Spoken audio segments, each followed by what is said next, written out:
I never thought I'd run into my ex-wife again. Not like this. It was a Friday night, and I'd stopped for dinner at one of those fancy restaurants. You know, the ones where the waiters wear gloves and the steak costs more than my first car. This wasn't my usual spot. I like things plain, no showy extras.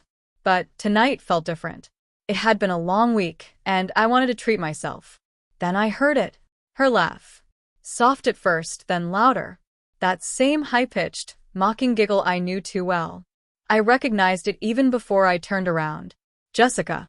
She was seated a few tables away, dressed head to toe in designer clothes, just like she always dreamed of. And next to her, with one arm resting behind her chair, was the man she left me for, David. David Monroe. If you haven't heard of him, you don't read the business section. CEO of Monroe Holdings. Big-time investor. The kind of man who owns yachts he never even boards. Exactly the type Jessica believed she was meant to be with. And then she saw me. Ethan. Her perfectly arched brows lifted, surprise flickering in her eyes, only to shift quickly into amusement. David glanced over his shoulder, smirking. The kind of smirk that makes your fists tighten. Well. Still a secretary. Jessica let out that familiar, condescending laugh. Ethan, what are you even doing here? This place is a bit upscale for you, isn't it?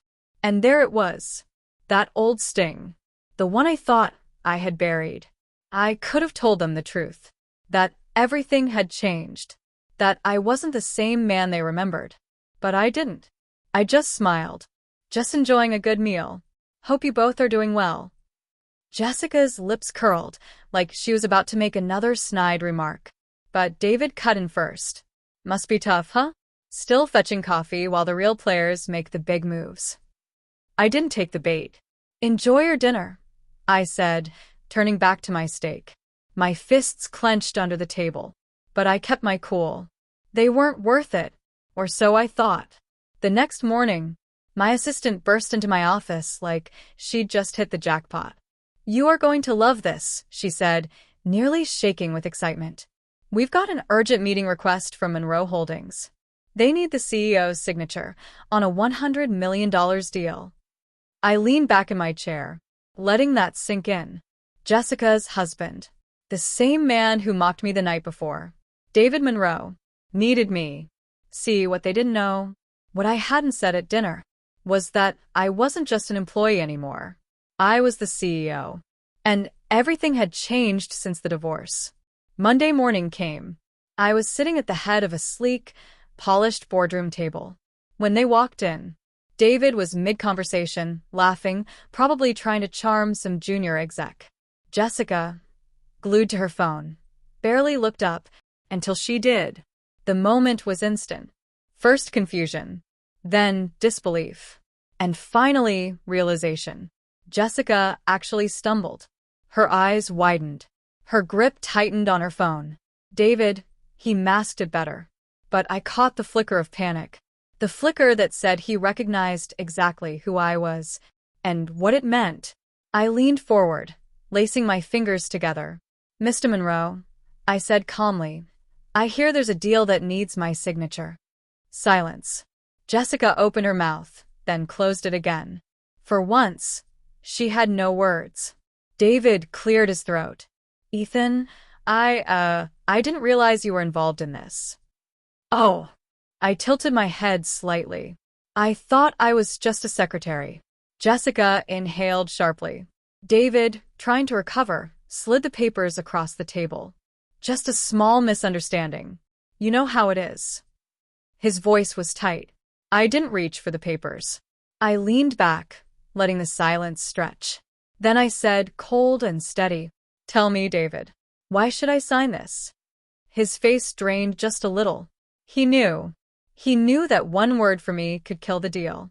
A $100 million deal, gone. And for once, he had no leverage. I waited a beat longer, then picked up the pen, tapping it gently against the table. I believe in professionalism, I said quietly. Business is business. It's not personal. Jessica exhaled, as if she'd been holding her breath the whole time. But I tapped the pen one more time, then set it down. It's funny, I said. I've suddenly lost all interest in this deal. David's jaw clenched.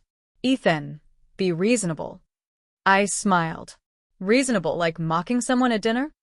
His nostrils flared. Jessica touched his arm, like she was begging him not to say another word. But it was too late. I slid the contract back. Untouched. I think we're done here. Jessica's face was unreadable, but her eyes, they held regret. David stood. He didn't say a word. He gathered the papers and stormed out.